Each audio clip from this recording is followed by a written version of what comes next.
Hello everyone, welcome to my channel time to study guys. आज की video में हम डिस्कस करने वाले हैं उच्च शिक्षा की समस्याएं और उसके समाधान। गाइस आज की वीडियो बहुत इंपॉर्टेंट होने वाली है, तो गाइस आप वीडियो का एंड तक ज़रूर देखिएगा और वीडियो को स्किप मत कीजिएगा।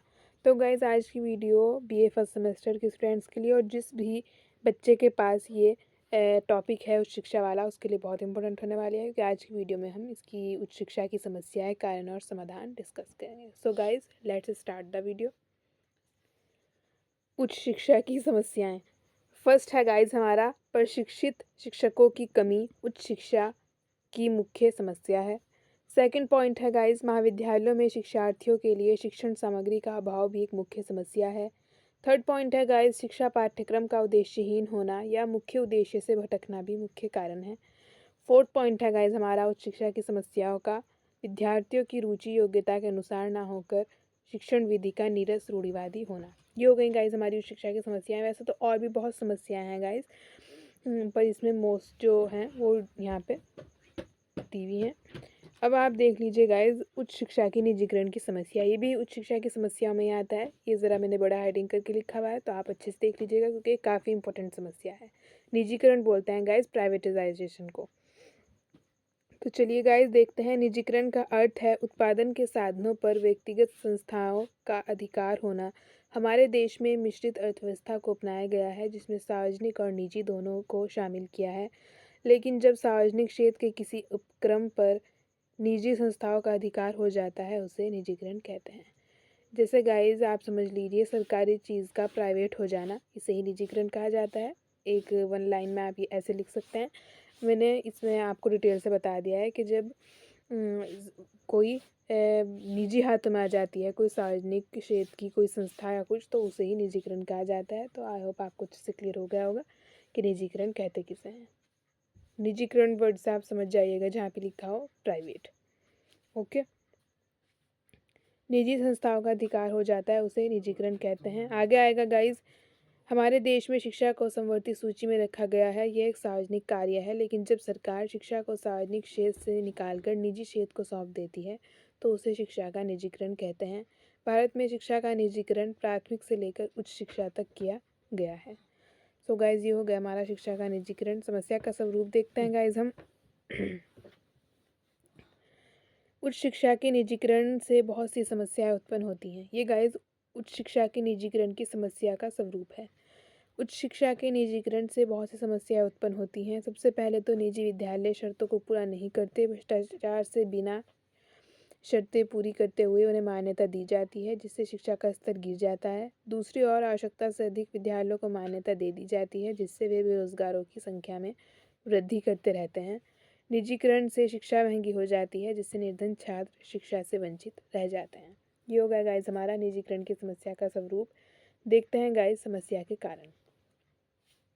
फर्स्ट पॉइंट है केंद्र और राज्य सरकारों के पास संसाधनों की कमी, आवश्यकता से कम बजट है, जिसे निजी विद्यालयों को मान्यता देना सरकार की मजबूरी बन जाती है। सेकंड पॉइंट है निजी संस्थाओं को मान्यता देने में अधिक भ्रष्टाचार है, पैसे लेकर शर्तें पूरी किए बिना ही मान्यता दे दी जाती है। थर्ड पॉइंट है गाइस बढ़ती हुई जनसंख्या निजीकरण की समस्या का मूल कारण है, क्योंकि सरकारी विद्यालयों पर अत्यधिक भार है। फोर्थ पॉइंट है शिक्षा संस्थाएं समिति बनाकर समाज सेवा के नाम पर मान्यता ले लेती हैं, लेकिन वास्तव में उनका उद्देश्य धन कमाना ही होता है। देखते हैं गाइस हम इस समस्या के समाधान, यानी कि निजीकरण की समस्या के समाधान। फर्स्ट है सरकार को बजट शिक्षा पर अधिक लगाना चाहिए, जिससे सरकार को निजी विद्यालयों को मान्यता देने की आवश्यकता ना पड़े। सेकंड पॉइंट है सरकार को चाहिए कि निजी शिक्षण संस्थानों में नियुक्त किए जाने वाले शिक्षकों की योग्यता एवं उनके वेतन की समय समय पर जांच कराएं। थर्ड पॉइंट है सरकार को मान्यता देते हुए विशेष ध्यान देना चाहिए कि प्रबंध तंत्र की छवि समाज में सकारात्मक हो। फोर्थ पॉइंट है निजी संस्थाओं में भी मेधावी छात्रों को प्रवेश दिया जाए। एंड हमारा फिफ्थ पॉइंट है किसी भी प्रकार की निजी संस्थाओं को मान्यता देते समय नियम और शर्तों का पूरा ध्यान रखा जाए तथा मान्यता के नियम कठोर बनाए जाएं। सिक्स पॉइंट है गाइस हमारा समस्या के समाधान चल रहे हैं। सिक्स पॉइंट है हमारा मान्यता देते समय मांग और पूर्ति का ध्यान रखा जाए, जिस कोर्स की मांग अधिक है उसी में ज़्यादा सीटें दी जाएं। 7वां पॉइंट है निजी संस्थाओं में भी प्रवेश परीक्षा के आधार पर प्रवेश दिए जाएं तथा एक निम्न स्तर तय किया जाए। 8 पॉइंट है गाइस, सरकार को शिक्षा पर बजट बढ़ाना चाहिए तथा उच्च शिक्षा के लिए अलग से बजट की व्यवस्था करनी चाहिए। 9 पॉइंट है गाइस और हमारा लास्ट पॉइंट है इस समस्या के समाधान का। निजीकरण की समस्या चल रही है हमारी और उसी का समाधान चल रहा है। निजी संस्थाओं को भी ईमानदारी से कार्य करना चाहिए तथा निर्धन एवं मेधावी छात्रों के लिए छात्रवृत्ति की व्यवस्था करनी चाहिए। ये हो गई गाइज हमारे निजीकरण की समस्या, कारण, स्वरूप और समाधान। सो गाइज आई होप आप अच्छे से समझ गए होंगे। देखते हैं गाइज अन्य समस्याएं। उच्च शिक्षा की अन्य समस्याएं देखते हैं। फर्स्ट आएगा गाइज छात्र अनुशासनहीनता की समस्या। या आप गाइज इसमें आप खुद भी बना के लिख सकते हैं, बस मैं आपको हेडिंग बता देती हूँ। छात्र अनुशासन से आप अच्छे से समझते होंगे किसे कहते हैं, तो आप इसमें खुद भी लिख सकते हैं। तो हो गया छात्र अनुशासनहीनता की समस्या। सेकंड है उद्देश्यहीनता की समस्या। थर्ड है उच्च शिक्षा में प्रवेश की समस्या। ये गाइस थोड़ा इंपॉर्टेंट है इसलिए इसे डिटेल में पढ़ लेते हैं।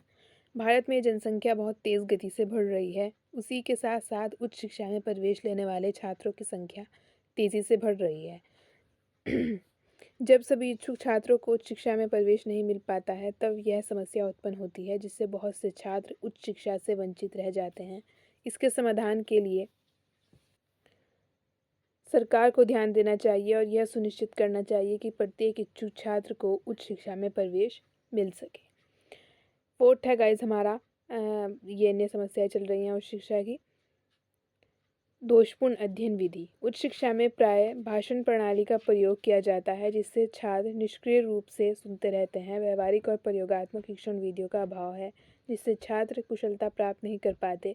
इस समस्या के समाधान के लिए छात्रों को शिक्षण में सक्रियता दिखानी चाहिए तथा समय समय पर वाद विवाद, प्रतियोगिता, गोष्ठियों आदि का आयोजन किया जाना चाहिए। फिफ्थ हेडिंग है गाइज हमारी नैतिक एवं धार्मिक मूल्यों का अभाव। उच्च शिक्षा की मुख्य समस्या यह भी कही जा सकती है कि उच्च शिक्षा में नैतिकता का अभाव हो जाता है तथा धार्मिक मूल्यों में भी कमी पाई जाती है। सिक्स्थ हेडिंग है गाइज शोध कार्यों का अभाव। शिक्षार्थियों को पाठ्यक्रम और ज्ञान के नाम पर केवल सैद्धांतिक ज्ञान दिया जाता है, शोध कार्यों पर ध्यान नहीं दिया जाता है। सेवन्थ है गाइज अपव्यय और अवरोधन की समस्या। इसे हमने पहले की वीडियोज़ में अच्छे से समझ लिया। आपने वो वीडियो नहीं देखी तो आप जाकर देख सकते हैं, उसमें मैंने पूरी वीडियो बनाई हुई है कि अपव्यय और अवरोधन की समस्या क्या है, उसके कारण समाधान। तो यहाँ पे वही आ जाएगा सब कि अपव्यय और अवरोधन की समस्या क्या है। एट्थ है गाइज हेडिंग हमारी व्यावसायिक एवं तकनीकी शिक्षा की कमी। उच्च माध्यम पर आकर शिक्षा को व्यावसायिक एवं तकनीकी स्तर पर भी कार्य करना चाहिए, परंतु इसका अभाव देखने को मिलता है। शिक्षा को केवल पुस्तकीय ज्ञान पर ही आधारित कर दिया गया है, जबकि यह सही नहीं है। व्यवसाय एवं तकनीकी शिक्षा की कमी उच्च शिक्षा की बड़ी शोचनीय समस्या है, जिसका निराकरण ज़रूरी है। ये हो गए गाइज हमारे उच्च शिक्षा के समस्याएं, स्वरूप, कारण और समाधान। आई होप गाइज आप अच्छे से इसे समझ गए होंगे। बहुत इजी लैंग्वेज में लिखा हुआ है गाइज, अच्छे से आपको एक बार पढ़ लीजिएगा, लर्न हो जाएगा। सो गाइज अगर आज की वीडियो आपको अच्छी लगे तो वीडियो को लाइक कर दीजिएगा और चैनल को सब्सक्राइब ज़रूर करना गाइज। मिलती हूँ नेक्स्ट वीडियो में नए टॉपिक के साथ, तब तक के लिए goodbye, thanks for watching.